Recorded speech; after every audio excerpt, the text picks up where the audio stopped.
Ito, may durian tayo. Oh. Ito, ano na ito? Hapit na ito mag 1-year-old. Mag-spray tayo dito lang sa gilid niya. Huwag lang natin lapit sa puno.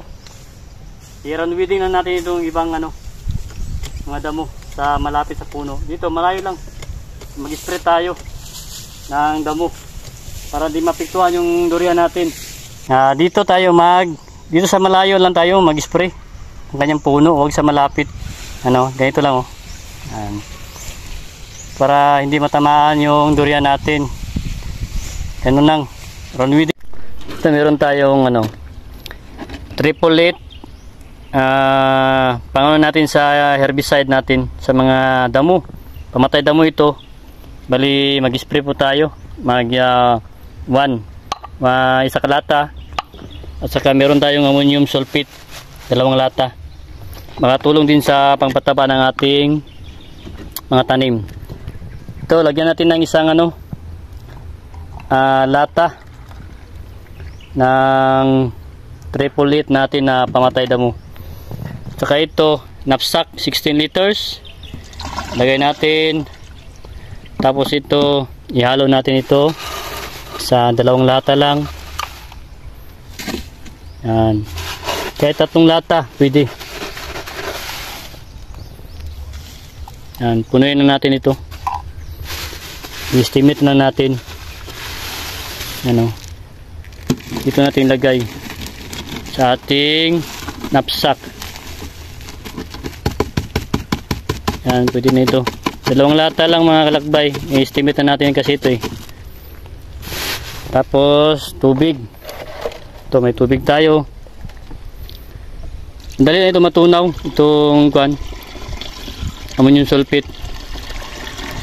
Mag-spray tayo dahil maganda yung panahon ngayon, mainit. Okay, 16 liters lang ito. Yung pamatay damo natin para ma-maintain natin yung kalinisan ng ating mga tanim doon, mga durian farming natin. Okay? Okay.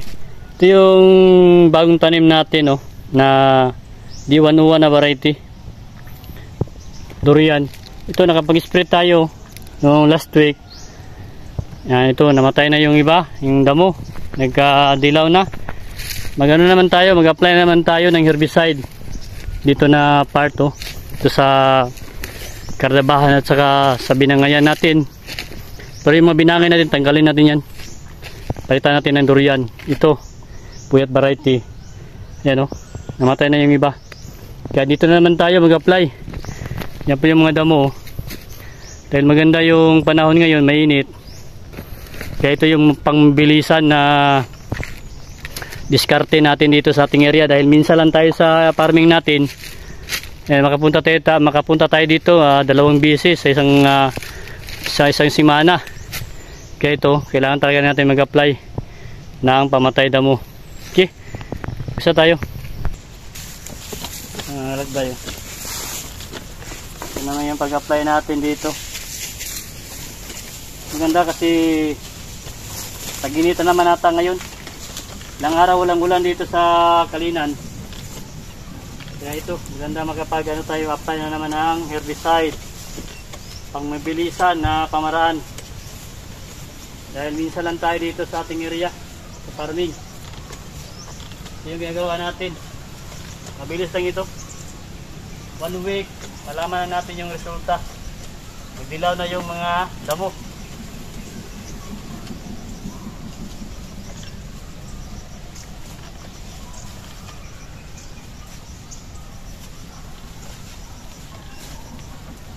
Patay talaga yung mga damo nito.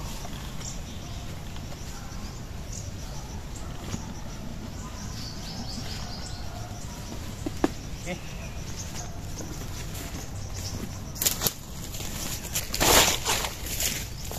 Ito, may durian tayo. Ito, ano na ito? Hapit na ito mag 1-year-old. Mag-spray tayo dito lang sa gilid niya. Huwag lang natin lapit sa puno. I-round weeding lang natin itong ibang mga damo sa malapit sa puno. Dito, malayo lang. Mag-spray tayo ng damo para di mapiktuhan yung durian natin. kasi matamaan ng herbicide, magkubol. Mahirapan maglaki yung ano natin, durian. Kaya malayo lang, yung iba, around weeding lang natin yung damo. Malapit sa puno niya. Itong saging, tanggalin natin itong saging. Patayin natin yung saging para nakapasok yung sikat ng araw. Ano? Malayo lang talaga sa puno ng ating durian. Yan, mga kalakbay.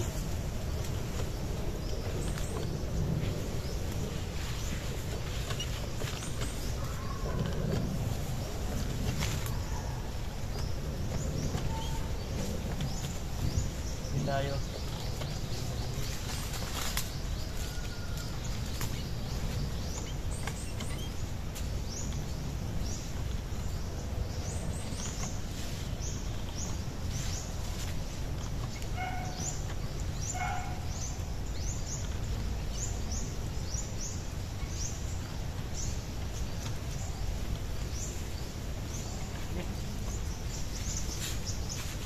Yan o. Yan na ating durian mga kalakbay. Nag-iisang taon na ito. Ano, ito yung durian natin. Puyat variety po ito. Ano, malaki na. Dito sa malayo lang tayo mag-spray ang kanyang puno, huwag sa malapit. Ano, ganito lang oh. Yan. Para hindi matamaan yung durian natin. Ganun lang. Round weeding lang natin yung malapit sa puno niya. Yan. Saka itong saging, patayin na natin itong saging dahil malapit sa ating durian para makuha niya yung sikat ng araw. Yung sikat ng araw, oh, yung kagandahan, patama talaga sa ating durian. Ayan oh, makuha talaga niya yung sunlight. At saka ito, hindi natin palakihin kasi pag maglaki pa itong saging natin, yung durian natin, kawawa yung durian natin, tabunan siya, matakpan ng dahon ng saging, at saka yung nutrients, magabuno tayo dito, kainin ng mga saging, yung mga ugat kasi ng saging makapunta dito sa ating durian, kaya may kaagaw yung durian natin sa nutrients ng ating abuno. Kaya open talaga yung area. Ito, patayin na natin ito, tanggalin na natin ito, pati yung mga ibang mga saging na yan tanggalin na natin, ano. Dahil magtanim tayo dyan ng durian, ng mga panibagong nating variety doon sa taon-taon, yung mga seedlings natin na puyat at saka diwan-uwan. Ito, tanggalin din natin ito kasi ilang beses na rin nakapag-harvest nito ng mga saging. Yung mga maliit, tanggalin natin. Yung mga malaki, iwan natin, pabungahin pa natin. Ito, mag-spray pa tayo dito. Masukal na yung damo, mabilis maglaki yung damo kasi palaging umulan. Ngayon na tag-init, pabanat na naman tayo na mag-spray. Ito, durian natin oh. Yan oh, nakapag-spray na tayo din. Malinis na yung puno ng ating durian. Ito, malapit na din ito, mag-isang taon. Nahuli sila sa panahon dahil natabunan sila ng saging. Tulad nito, yung saging dito. Ito, na-harvest na natin. Kaya tanggalin na natin yan. Huwag na natin pabungahin. Bigyan natin ng space yung ating mga durian. Ito, na makapagbunga na, tanggalin din natin yan. Ito, meron tayong kuwan dito, aransilyo. Hintayin natin makapagbulaklak, nakapagpabuno naman tayo. Yan o, masarap ito, ma-creamy po ito na durian. Aransilyo, mahal yung kilo pala, 150 dahil hindi pa season ngayon.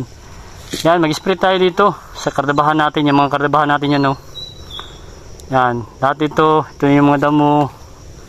Yan, 1 week malaman natin yung resulta pag spray natin dito. Kaya ganito lang, dun sa kabila nakapag-spray na tayo doon, kaya dito naman tayo sa kardabahan natin.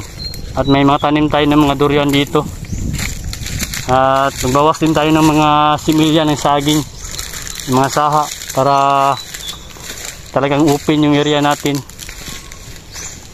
Kaya ito na lang yung update natin sa pag-apply natin ng herbicide. Dito may saging pa tayo dito, native na binangay, alanganin pa. Dito marami pa tayong gawin. Ito, tanggalin natin itong mga saging ito, itong mga maliliit na mga saha, dahil nakapag-harvest na tayo, ilang generation na, kailangan magbawas na tayo ng mga tanim na saging. Ito, ganda natin durian, malaki ang durian natin. Kaya dito nakapag-spray na tayo, at doon yung bahay kubo namin ni Mrs. Ito.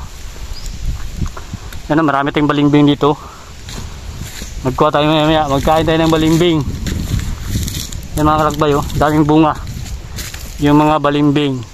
Tsaka nagbunga na yung avocado natin. Ayun, oh, may mga bunga na, maliliit pa.